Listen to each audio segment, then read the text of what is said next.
Invita Gobierno de la Provincia de Córdoba.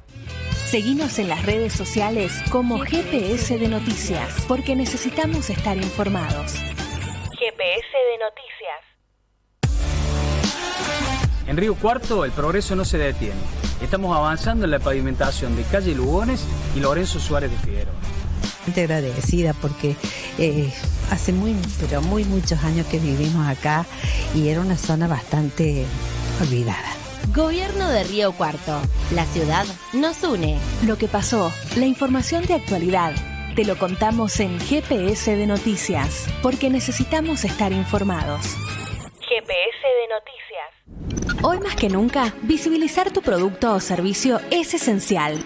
Sabemos cómo ayudarte. Rufus, Producciones Audiovisuales. Estamos para brindarte el asesoramiento que necesitas a la hora de mostrarte. Contactanos al 358-601-0885 o al 358-507-9925. rufusproductora@gmail.com. Rufus, Producciones Audiovisuales. Seguinos en las redes sociales como GPS de Noticias, porque necesitamos estar informados. GPS de Noticias. Ahora, en GPS de Noticias, la entrevista.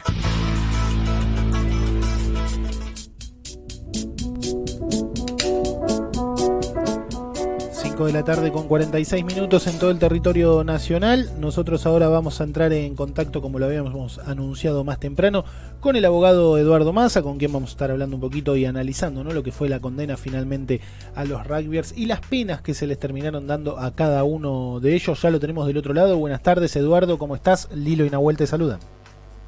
Buenas tardes, ¿cómo les va a ustedes? Buenas tardes a la audiencia. Bueno, antes que nada agradecerte por estar ahí del otro lado, la verdad que bien, bueno, con muchísima expectativa de poder analizar esto, ¿no?, finalmente, como para que también se pueda entender del otro lado, para que lo pueda entender la gente. No sabemos, Eduardo, si pudiste leer la sentencia, pero en caso de que haya sido así, ¿qué opinión tenés desde el aspecto técnico, no, teniendo en cuenta que el abogado querellante, Fernando Burlando, va a apelar las condenas que finalmente se dieron a 15 años? Bueno, mirá, la verdad que he dado una primera lectura, y debo ser sincero en esto, la lectura la he centrado más en el análisis jurídico que en el análisis fáctico, es decir, análisis del encuadramiento legal antes que el análisis de la prueba. Los jueces han tenido una ardua tarea que es primero reconstruir el hecho sobre la base de la prueba recolectada en todo este proceso y luego dar un encuadramiento legal. Yo he leído la sentencia más enfocada en esto, que es el aspecto técnico que más interesa desde mi profesión, desde mi especialización, y que es el que se refiere a las penas impuestas, ¿no?, y las razones por las cuales se les dio. Hola Eduardo, buenas tardes, Lilo te saluda. Burlando dijo que fue débil la justicia, ¿usted considera lo mismo? Mira, Burlando está cumpliendo un rol específico, está cumpliendo el rol de representación de los damnificados, está cumpliendo un rol concreto dentro del proceso, y presumo que tanto él como la defensa, los dos deben estar, digamos, disconformes. Cada uno tiene una pretensión y una aspiración del resultado de la sentencia, y luego la va a descalificar o no de acuerdo a ese objetivo. Que él entienda de que lo decepciona, y puedo entender su lenguaje, puedo entender su calificativo, no puedo compartirlo. No puedo compartirlo porque es parcial, porque es subjetivo, porque pretende nada más que satisfacer sus expectativas en torno a ello, y máxime cuando la pasión viene a partir del ejercicio profesional. Y esto también lo puedo comprender en el fiscal. Yo supongo que a ambos, fiscalía, defensa, fiscalía junto con la querella, ¿no?, y la defensa van a recurrir este fallo. Este fallo no va a terminar acá. Uh-huh. Esto va a continuar, claro, no, teniendo en cuenta, no, por ejemplo, como es lo que apunta Burlando, que si hay un plan organizado, todos deberían tener el mismo grado de responsabilidad y por ende recibir la misma pena. Creemos que viene más que nada por este lado. ¿Qué pudiste analizar desde lo técnico? Bueno, fíjate vos que el plan concertado y esa concertación y ese agravante es parte de lo que he analizado tratando de ver, y por supuesto que es una lectura nada más y por lo tanto no es un análisis exhaustivo y final. Pero en principio, luego de establecer de que el acometimiento o el ataque que hizo el grupo en contra de la víctima era de golpearlo, en realidad la Cámara termina diciendo de que ese primer acuerdo, ese primer accionar conjunto destinado a golpearlo, cambia de objetivo cuando la víctima queda exánime, cuando la víctima queda desmayada, indefensa, desvalida frente al ataque. No puede ni establece la Cámara de que el acuerdo inicial haya sido de muerte. Evidentemente que si no lo dice, insisto en que yo no he analizado la prueba porque no la conozco, pero si no lo dice es porque no ha tenido un elemento de prueba que le permita decir o concluir de que en realidad se pusieron de acuerdo para matarlo.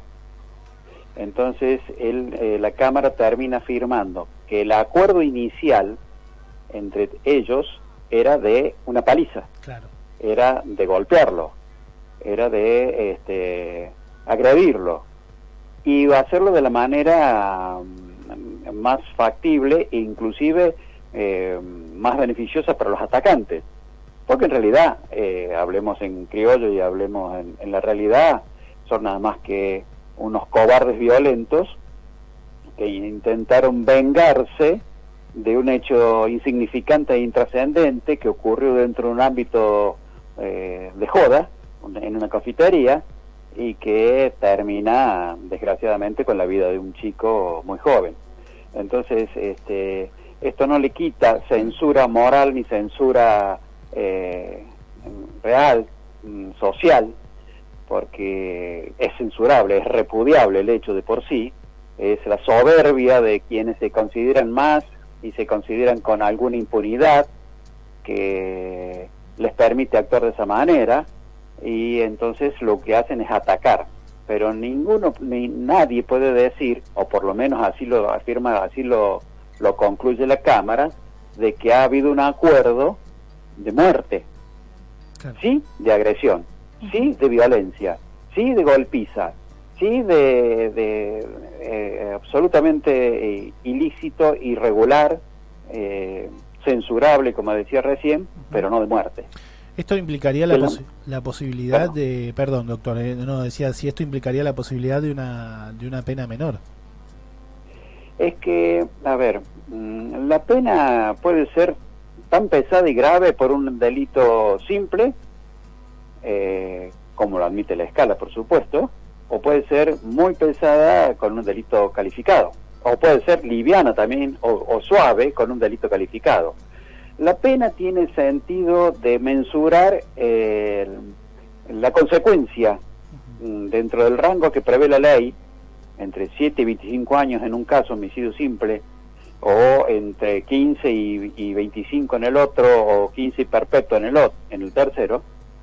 En ese rango permite a los jueces regular de acuerdo a las características personales de cada uno, no del conjunto, no de la patota, claro, de cada uno individualmente. Ahora bien, la calificación legal es lo que interesa acá. Si hubo intencionalidad inicial, hay dolo, y las consecuencias pueden ser una, y si no hubo dolo para la muerte, las consecuencias son diferentes, evidentemente, el encuadramiento es diferente. Doctor, ¿y de todos modos, siempre estamos dentro de un delito de homicidio. Claro. No es que cambia la historia, como no estuvieron de acuerdo en matarlo, no se pusieron de acuerdo para matarlo, lo vamos a sancionar por un delito menor. No, siempre la sanción es por homicidio. Solo que puede ser un homicidio simple, y cuando se dice simple pareciera que suena liviano, pero no es liviano, es muy pesado. Es uno de los delitos más severamente sancionados en nuestro código, y cuando hablamos de agravado es porque a ese homicidio simple se le agrega un plus que lleva a una mayor sanción. Pero con un homicidio simple puede ser sancionado con 25 años, que es casi equiparable a una sentencia de por vida. A ver, una persona con 25 años sancionada por una pena de 25 termina saliendo con 50. Claro. con la vida hecha, con la vida terminada, con la vida agotada. Imposible construir una vida a partir de los 50 luego de haber sufrido una consecuencia de esas características. Es casi equiparable a una condena perpetua. Doctor, de todas maneras, no es lo que estoy tratando de comparar técnicamente lo que significa la diferencia entre una condena y otra. Hablo simplemente de las consecuencias que un hecho de homicidio puede acarrear para el autor. doctor, ¿piensa que estos chicos tienen la posibilidad de cambiar, de reinsertarse? Yo me niego a pensar de que hay personas que no pueden reinsertarse, salvo que estemos hablando de una patología incurable. A ver, la persona que es violenta sistemáticamente, y hablemos de ejemplos extraños, hablemos de ejemplos ajenos, aquellos que montan un arma o viven acumulando armas y terminan haciendo un disparo a mansalva en distintos colegios o en distintos ambientes, son personas enfermas. No creo que puedan tener recuperación de su conducta. Ahora, yo sé, conozco y veo personas que han sido condenadas por homicidio que se han logrado reinsertar y reubicar en la sociedad y que hoy están trabajando dentro de la comunidad con normalidad. Normalidad, digamos, desde un punto de vista relativo, humano, porque en realidad están con la carga permanente de que han sido sancionados por homicidio y demás. Que no, cual no estoy diciendo que sea el caso de estos chicos, ¿no? A mí me parece que en estos chicos influye mucho todo el entorno y ambiente en el cual se desenvolvieron. A ver, dijimos recién, lo dije yo, perdón, recién de que se trata de chicos soberbios, prepotentes, que creen que tienen el dominio de toda la situación y con una sensación de impunidad. ¿De dónde viene eso? Perdón, ¿ellos nacieron con esas condiciones y con esas características? ¿Ellos la traían bajo el brazo cuando salieron del seno materno? ¿O acaso los padres, vecinos, amigos, autoridades, jueces, dirigentes deportivos, presidentes de clubes y demás, les fueron apañando, avalando, consintiendo, hasta, si se quiere, alabándoles esas actitudes de prepotencia y de dominio sobre el otro? De que no puede ser de que este negrito venga a insubordinárseles. Me parece de que estos chicos hoy se encuentran de repente, y mala suerte para ellos diría, ¿no es cierto? Se da cuenta de repente con que la realidad que les forjaron socialmente en su entorno, porque en su ciudad, en su localidad, todo les estaba permitido, cada vez que cometían un exceso sus padres salían corriendo a sacarlo de la policía, los mismos policías eran benignos en el tratamiento, no eran exactamente iguales para con nosotros, había socialmente una consideración que no es igual, que no es igualitaria para todos.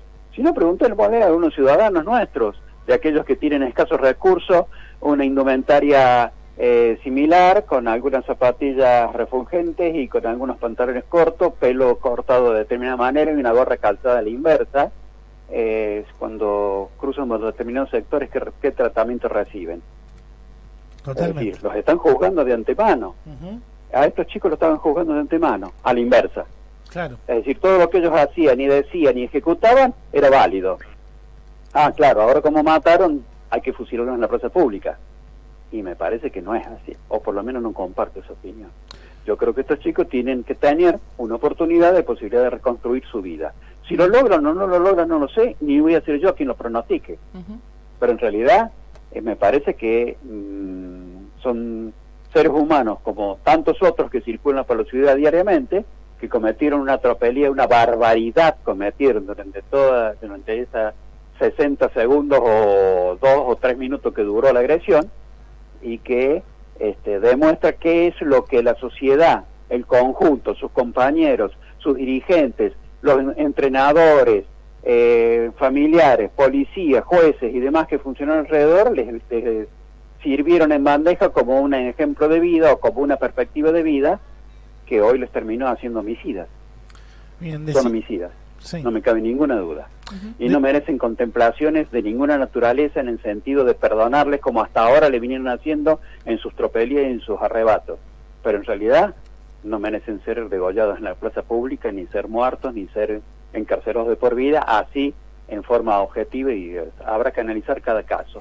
Quizás en algunos de ellos haya una personalidad imposible de revertir, una personalidad violenta, patológica, que no puede ser corregida, pero no creo que todos tengan exactamente el mismo perfil psicológico, la misma actitud, la misma posibilidad, y negarles a todos la posibilidad de reinsertarse, de rehacer vida, me parece injusto.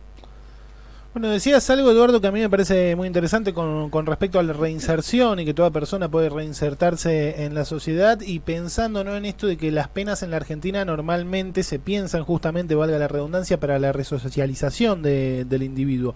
En este caso, y más en un sentido social, lo digo, podría llegar a servir a modo de, entre comillas, ¿no?, condena ejemplar, y así disuadir a otros de cometer estos crímenes. Lo digo porque es algo que hasta el día de hoy, o por lo menos hasta estos últimos días previos a la condena, seguía sucediendo. Tuvimos un episodio el fin de semana pasado en Las Grutas, también en la provincia de Buenos Aires, en el conurbano en Quilmes.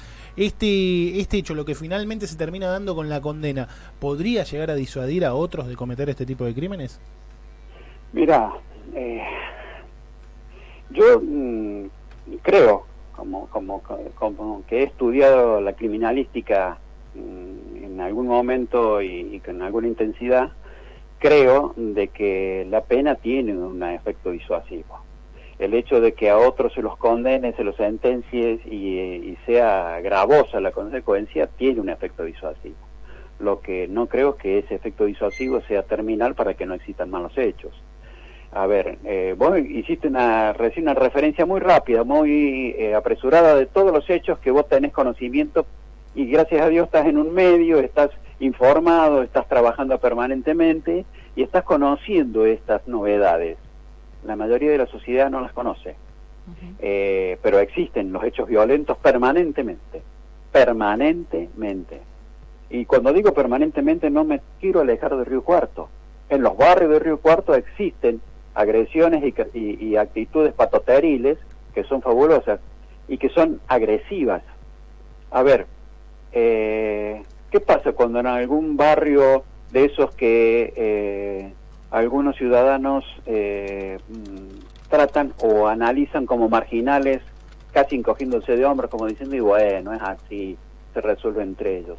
¿Qué pasa cuando en esos barrios algún vecino reclama la intervención policial para poder resolver un conflicto con su vecino del lado o de la otra cuadra y no la recibe? La termina resolviendo él todos los días, porque todos los días sale a trabajar por esa cuadra y todos los días se encuentra con ese vecino y ese vecino lo vuelve a agredir. Terminan resolviéndolo a su manera, en ese marco.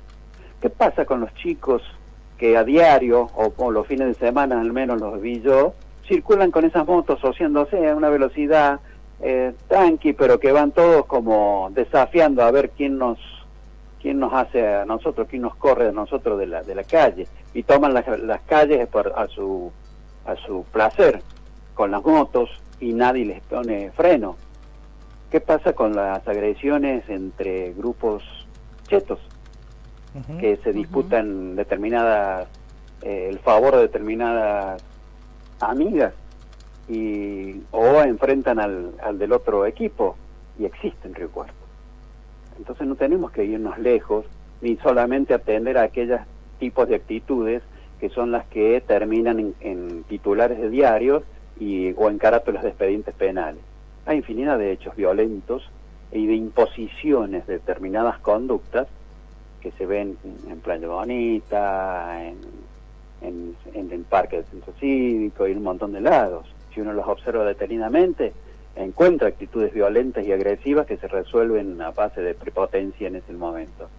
Y esto es lo que luego va multiplicando los efectos, solo que no terminan en violencia ni terminan en una carátula penal. Son conductas antisociales que no atendemos adecuadamente. Y es solo que estos chicos terminaron, a partir de la multiplicidad de esas conductas antisociales que ellos venían haciendo, terminaron matando. Y ahora entonces nos rasgamos la vestidura diciendo, estos hay que ejecutarlos. En realidad son nada más que chicos que cometieron un terrible, tremendo error y del cual no se sale así nomás. Pero no son ajenos ni distantes a nuestras comunidades. Doctor, quería consultarle porque, como veníamos hablando, el caso no se terminó y hay 2 chicos que formaron parte del hecho, pero no formaron parte de esta sentencia y que prestaron testimonio, que son Guarino y Colazo, a quienes acusan de falso testimonio. ¿Cuáles serían las sanciones para ellos en el caso de comprobarse el falso testimonio? El falso testimonio viene porque el tribunal interpretó que lo que ellos dijeron no es acertado ni se corrobora no es coherente con las otras pruebas. Es decir, han hecho un análisis del resto de las probanzas y dice acá no dijeron la verdad, no la dijeron completa la verdad o la tergiversaron decididamente. En verdad, esos muchachos, si esto se corrobora, es decir, si la investigación que se inicia ahora permite afirmar de que es cierta esta cuestión y que ellos cambiaron el curso o la redacción de los hechos, y van a tener una sanción como falsos testigos, como mentirosos ante el tribunal. No recuerdo ahora la escala de la pena, pero no es, al lado de esta que estamos hablando, es insignificante.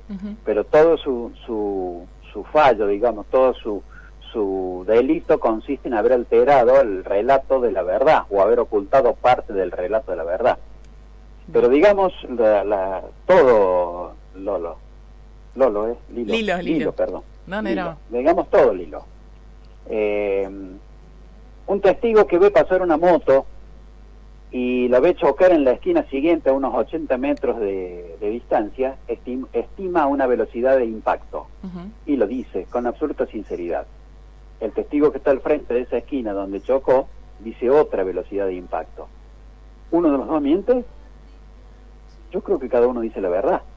Hasta que yo no pruebe de que no me dé cuenta de que lo está haciendo adrede, ex profeso, va a seguir siendo un testigo verídico. Solo que no puedo tomar a pie juntilla la velocidad que dice uno u otro sin analizar en el contexto dentro del cual la dice, la distancia del cual la aprecia, el ángulo con que la enfoca y de qué manera lo está expresando.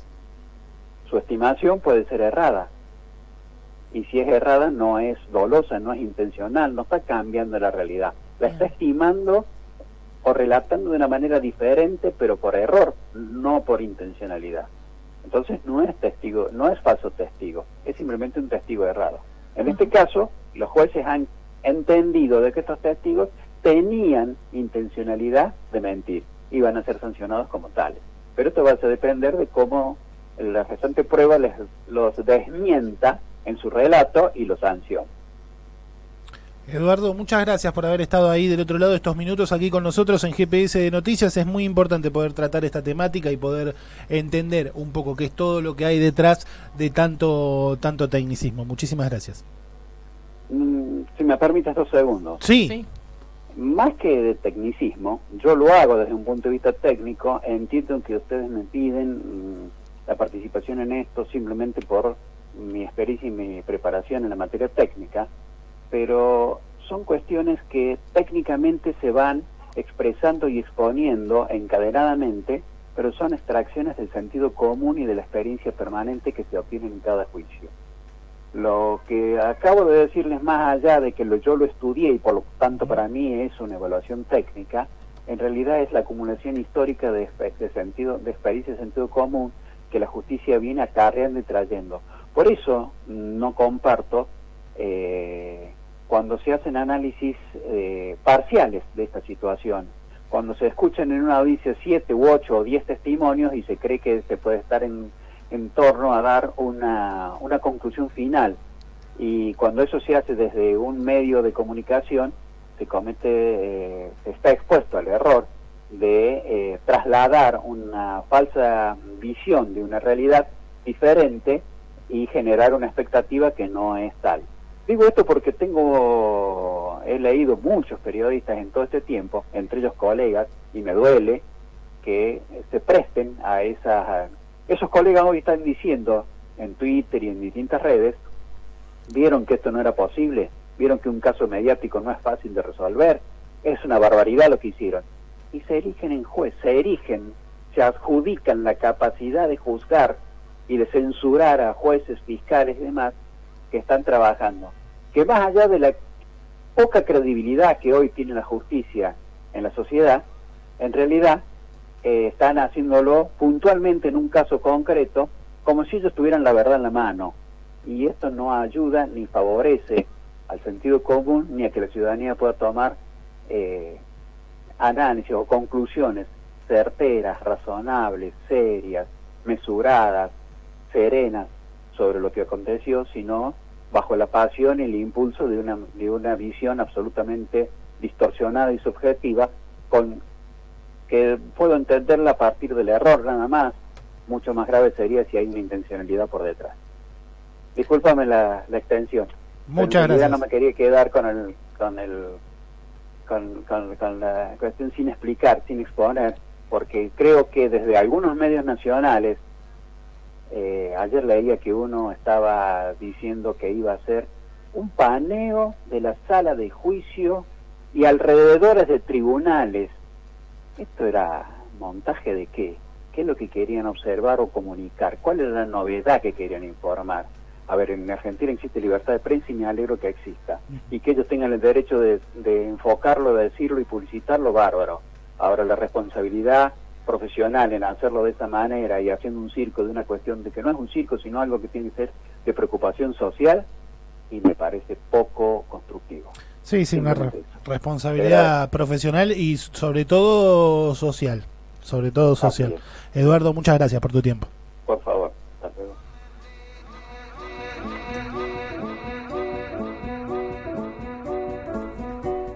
Ahí estábamos entonces con el doctor Eduardo Massa, abogado, comentando y analizando la condena de los rugbyers y las penas que recibieron por asesinar a Fernando Báez Sosa. Esto es GPS de Noticias 102.9.